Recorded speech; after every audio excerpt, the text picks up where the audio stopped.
Hey, it is your buddy, Peace and Harmony with you here today. Much love going out to all the beautiful, empowered harmonizers.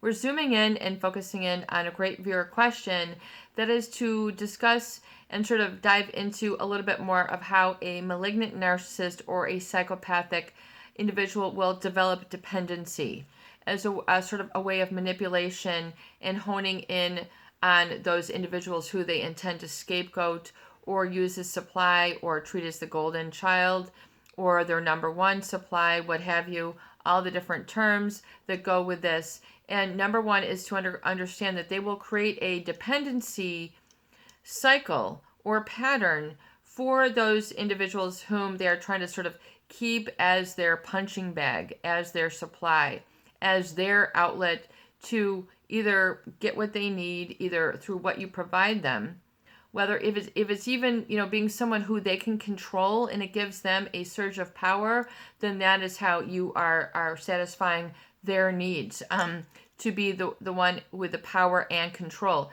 These people who are malignant narcissists and psychopaths, they have an insatiable need for power and control over others. It does not just satisfy at one. I mean, it's like the good old, bag of J's. Once you start eating one, you can't stop, or whatever that tagline was. You eat one, you can't stop, or whatever.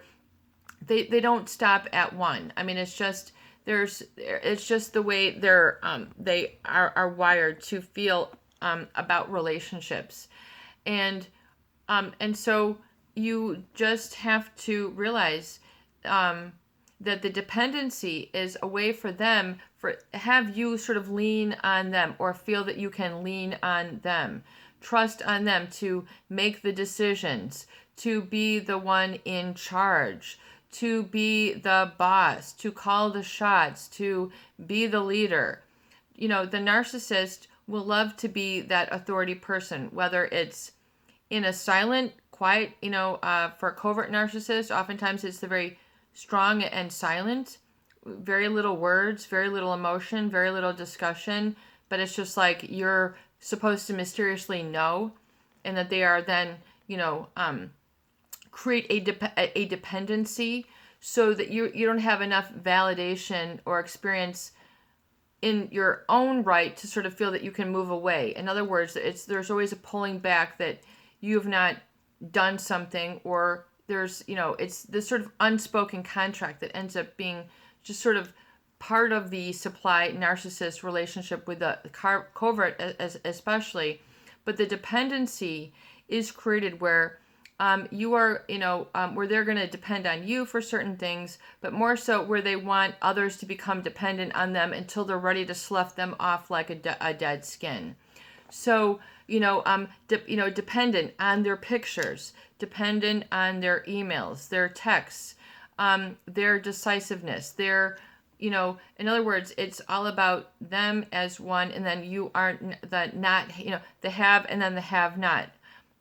They become, it creates a dependency cycle so that they will then maintain and foster what then becomes like a trauma bond, because they will unerringly try to then, not be there for you, or say that if you don't do such and such, or be such and such, or agree to such and such, or if you're not, around when you want to be around. In other words, they're always setting the rules and the parameters.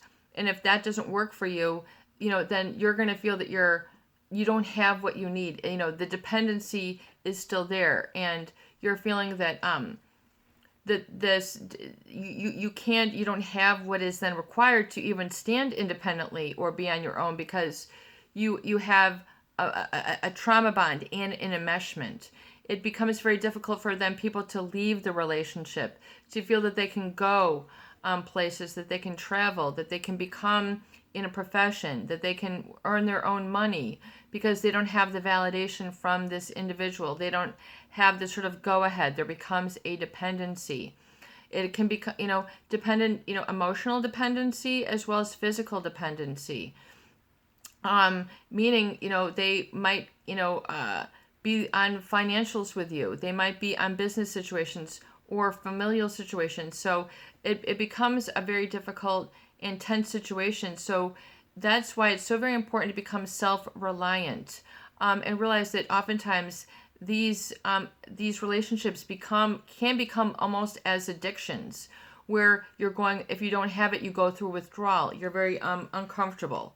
And so look for these, and then understand that if your part of you is not being able to stand strong or do certain things on your own that you should be able to, begin to think, plan, and work towards those for yourself and becoming more independent, more autonomous. I also call that positive, orderly direction thinking, feeling, behaving, and becoming. It's very important. You'll understand how this swing of emotional energy will take place, and you'll understand when you kind of review and look back how they had caused a dependency, and how it's important that you don't encourage or enable that dependency. It's not good for you. Ultimately, it's not good for them either, but mainly it's not good for you. It's your buddy, Peace and Harmony, with you here today, and I hope that these videos do help. Please share, please subscribe, and please donate for more great tools, videos, discussion, and support. Be strong, be happy, and be at peace.